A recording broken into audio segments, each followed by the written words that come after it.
Hello, I'm Denice Thomas. I will be presenting Chapter 6, Urban Regions and Their Governance by Dr. Patsy Healey. The exercise of developing policy for an urban region can be challenging. There are many entities and stakeholders with varying amounts of power and responsibility. This chapter looks at policy and planning in a context that doesn't necessarily follow political lines or municipal boundaries. The chapter looks at urban areas as opposed to specific cities. The information presented by Dr. Healey is geared towards regions. This slide shows the characteristics of strategy making versus spatial strategy making. The process outlined in the chapter is establish the urban region and then identify institutional areas which are used to develop and maintain strategic focus.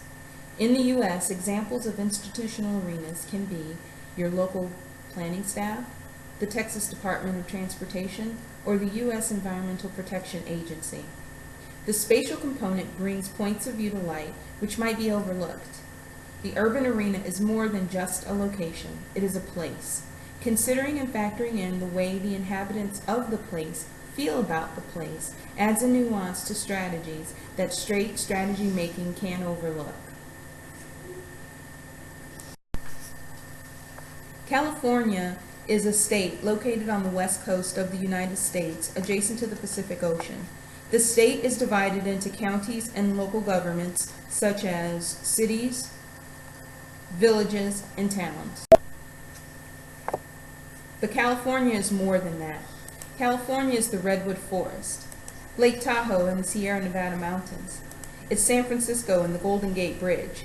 It's Los Angeles and Hollywood. It's San Diego. All of these places evoke different emotions and imagery and would require different considerations when developing policies to be implemented statewide.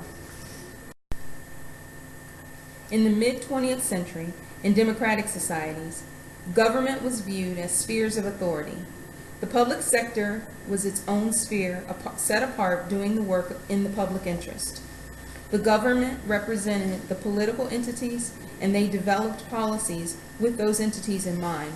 There were laws in place to check and balance the use of power and to ensure that government functioned lawfully and was accountable. Spatially, the urban areas and the governments coincided. As time passed, practical experience with government, as well as research and analysis, called into account the efficacy of the orderly approach. Under the government model, the technician was separated from the politician. The thought was that if you kept them separate, the technician would be able to perform the duties of their office in the public interest and would not be swayed by the political powers that be. On pages 93 and 94, Dr. Healey points out that corruption and special interest influence still occurred.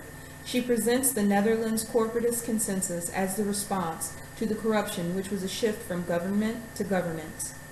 On page 95, Dr. Healey cites Jessup, who characterizes governance as a shift away from the welfare state arrangements of the mid-20th century to a mode of governance in which non-state actors are more explicitly involved.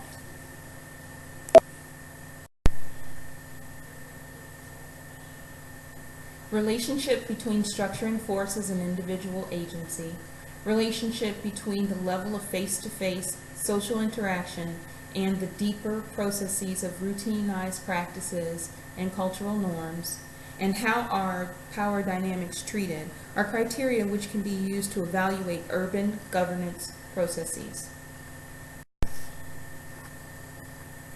Dr. Healey identifies the ways in which governance activities occur. Specific episodes involve direct interactions between people, developing and challenging agendas and concepts about urban regional development. Governance processes relates to the actors, processes, and established practices in effect. These can be formal or informal networks. The third concept deals with the validity and meaning of doing governance, the language, the culture, the way in which the work is carried out.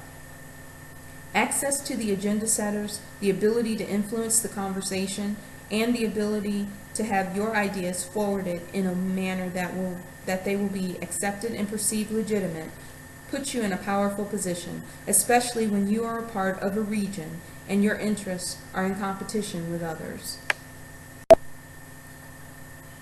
Dr. Healey discusses power on page 101. One can derive from the reading that power is a thing, but she goes on to explain that it is more than that. It is energy. With the energy, one can mobilize opinion and support, suppress attention where it isn't desired, and gain control, which can redirect the focus. Being able to shift the focus and support or lack of support at will can be extremely useful in situations with competing interests vying for consideration. No longer is power limited to the government.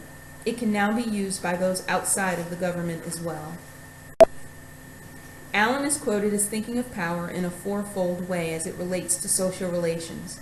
Power as the exercise of authority, power as an attempt to dominate, power as manipulative and persuasive acts, and power as an attempt to seduce or attract one to a position or attitude.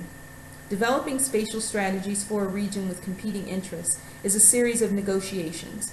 Allen's description of power here is not only useful for those exerting it, but it is a lesson for those whom it is being exerted upon. If you recognize the signs, you may be able to make adjustments in your negotiation argument and change the policy direction.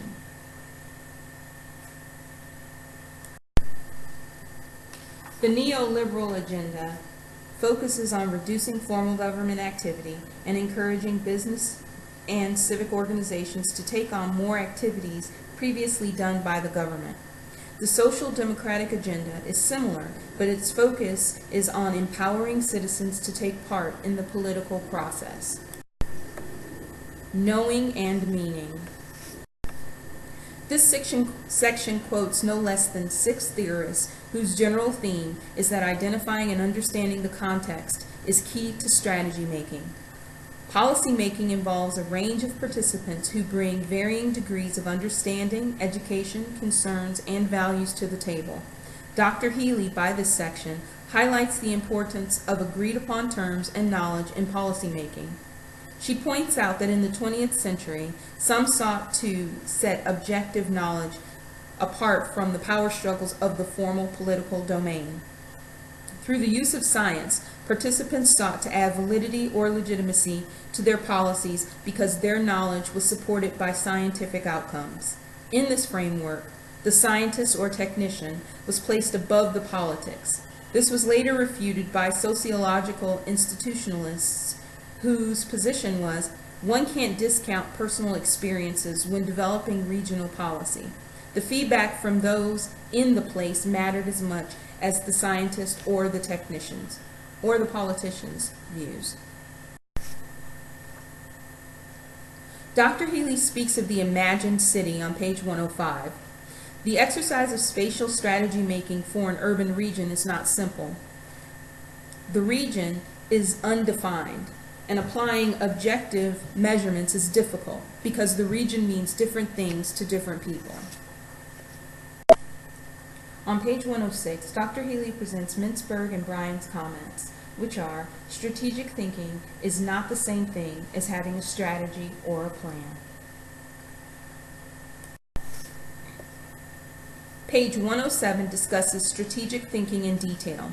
Because of the inherent selectivity in the policymaking process, and by that I mean that some things are played down while others are brought to the forefront, this selectivity makes strategic thinking very political. Dr. Healey points out on page 108 that this notion has been challenged, that it is now believed that the strategy formation can include both formal and informal interactive processes, and it can be a blending of knowledge, values, politics, facts, and still have legitimacy.